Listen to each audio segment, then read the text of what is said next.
안녕하세요. 오늘은 팔꿈치 통증에 대해서 이야기해 보겠습니다. 우리 팔꿈치, 특히 외측이 아픈 경우에 테니스 엘보라고 하는데요. 테니스 엘보를 일으키는 원인은 굉장히 여러 가지가 있습니다. 가방을 이렇게나 혹은 이렇게 가지고 다니신다면 팔꿈치 통증을 더 많이 일으키는 동작입니다. 이렇게 잡으시나요? 아니면 이렇게 하시나요? 우리가 팔을 더 많이 뻗을수록 팔꿈치의 통증은 가속화됩니다. 가방을 들 때 이렇게 잡으시나요? 이렇게 잡으시나요? 이렇게 잡으시나요? 가방을 드는 방식에 따라서 우리 팔꿈치 통증을 훨씬 더 불편하게 만들 수 있습니다. 자, 그럼 팔꿈치 통증을 해결하기 위해서 팔꿈치 통증을 가장 많이 일으키는 회외근 찾아보겠습니다.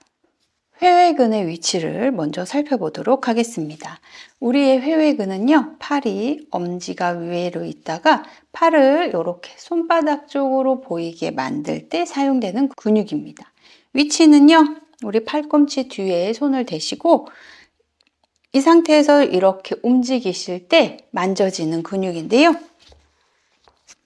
자, 이렇게 손을 잡아주신 상태에서 돌려보시면 우리 여기 움직이는 뼈를 잡겠다는 느낌으로 잡아보시면 돌아갈 때 딱 걸리고 움직이는 근육을 확인하실 수 있을 거예요. 자, 이렇게 잡은 상태에서 돌려서 움직이는 근육을 확인하셨다면 근육을 정확하게 찾았습니다. 잡으신 상태에서 돌렸을 때 아픈 느낌이 있으시다? 그러면 우리의 회외근에 뭉침이 발생했습니다. 이 근육에 뭉침이 있다면 이쪽 팔꿈치 바깥쪽에 통증이 발생하게 됩니다. 그리고 우리 이쪽 부위, 합곡 부위에 통증이 발생할 수 있는데요. 팔꿈치에만 있던 통증이 합곡 부위에도 자꾸만 손을 이렇게 문지르고 눌러주고 계시다면 우리의 회외근이 많이 뭉쳐 있다는 뜻일 거예요. 그래서 우리가 위치를 찾으셨다면 일단 통증이 있는 부위를 지그시 누릅니다. 지그시 눌러준 상태에서 통증이 사라지도록 잡아주세요. 뼈를 만지겠다는 느낌으로 지그시 잡으신 상태에서 팔을 천천히 돌리면서 통증이 있다면 잠시 머물러 주세요. 통증이 사라지기를 기다렸다가 다시 한번 같은 방식으로 손을 움직여 줍니다.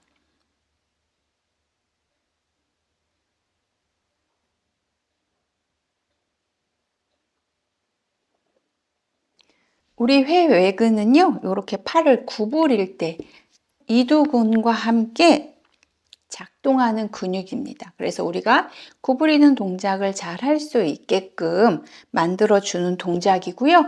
그러면 어떨 때 아프냐? 우리 이렇게 팔을 손바닥이 아래로 가게 한 상태에서 글씨를 쓴다든지 타이핑을 친다든지 다림질을 한다든지 우리가 손바닥이 아래로 가 있는 상태에서 활동하는 모든 동작에서 버티며 유지해 주게 되거든요. 이런 동작으로 인해서 우리의 팔꿈치 통증이 만들어줄 수 있습니다. 우리는 테니스 엘보라고 해서 과격한 운동을 해야지만 여기가 아프다고 생각하시지만요. 일상의 활동 중에도 충분히 테니스 엘보가 만들어질 수 있습니다. 그래서 병원에 가셔서 주사 맞는 부위가 이 부위가 굉장히 많거든요. 그래서 우리는 이 부위가 뭉침이 해소되도록 반복하여 움직여 주시는 것이 필요합니다. 잘 움직여 주시고 통증도 많이 사라지셨다면 이제는 강화도 시켜야 될 텐데요. 강화는 맨손으로 팔꿈치를 구부린 상태에서 엄지를 바깥쪽으로 돌려주는 동작만으로도 충분히 운동이 됩니다. 팔을 쭉 펴신 상태에서 스트레칭 하시기도 하는데요. 처음에 너무 아프실 때는 스트레칭 하지 않는 게 좋으시고요. 이렇게 팔꿈치를 구부린 상태에서 엄지 위로 가게 한 상태에서 바깥쪽으로 벌려주는 동작만으로도 충분히 회복을 시작하실 수 있습니다. 하나, 둘, 셋, 넷, 다섯, 여섯, 일곱, 여덟, 아홉, 열. 맨손으로 훈련이 잘 되셨다면 무게가 있는 물건들로 점점점 무게를 늘려가며 하나, 둘, 셋, 넷, 다섯, 여섯, 일곱, 여덟, 아홉, 열. 무게가 있는 물건들로 조금씩 늘려주시면 됩니다. 테니스 엘보가 있으시다면 물건을 이렇게 잡았을 때 가장 부담 없이 물건을 드실 수가 있습니다. 물건을 들어야 한다면 이렇게 들어주시고요.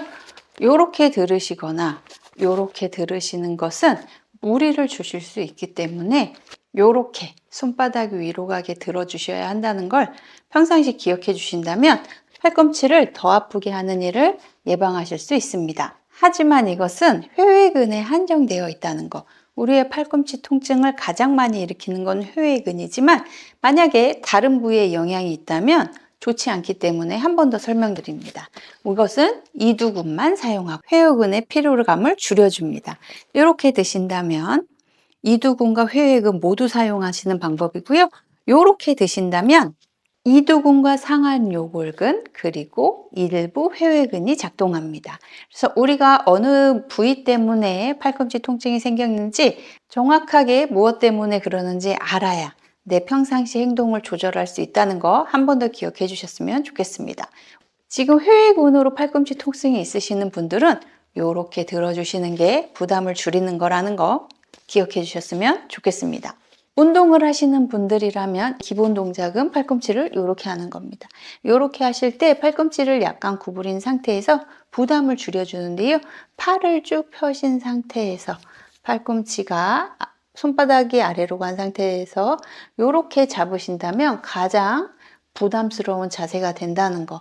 그래서 우리는 이런 자세를 만들어 주셔야 한다는 것도 같이 기억해 주시면 좋겠습니다.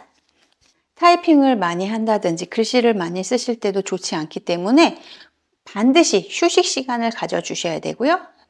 팔을 손바닥을 위로 갈 수 있도록 이런 상태를 피하시고 엄지 위로 펴시고 돌아오시고 펴시고 돌아오시는 활동을 근무하시거나 공부하시는 활동 중에 반복해서 해주신다면 팔꿈치에서 일어나는 통증을 예방하실 수 있을 것으로 생각됩니다. 무거운 걸 팔을 내려서 드는 동작, 무거운 물건을 앞으로 드는 동작, 무언가를 많이 치시고 피아노를 치셨을 때 반드시 반대쪽으로 움직일 수 있는 노력들이 우리 팔꿈치 통증을 예방하는 좋은 방법이라는 거 기억해 주시고요. 가장 먼저 뭉친 근육 풀어주셔야 한다는 것도 기억해 주셨으면 좋겠습니다. 그럼 저는 다음 시간에 팔꿈치를 아프게 하는 테니스 엘보를 일으키는 상완 요골근 편으로 다시 돌아오도록 하겠습니다. 도움이 되셨다면 좋아요와 구독, 따뜻한 댓글 부탁드리고요. 확실한 변화를 원하시는 분들은 알람 설정까지 해주시면 감사하겠습니다. 그럼 저는 다음 시간 찾아뵙겠습니다. 감사합니다.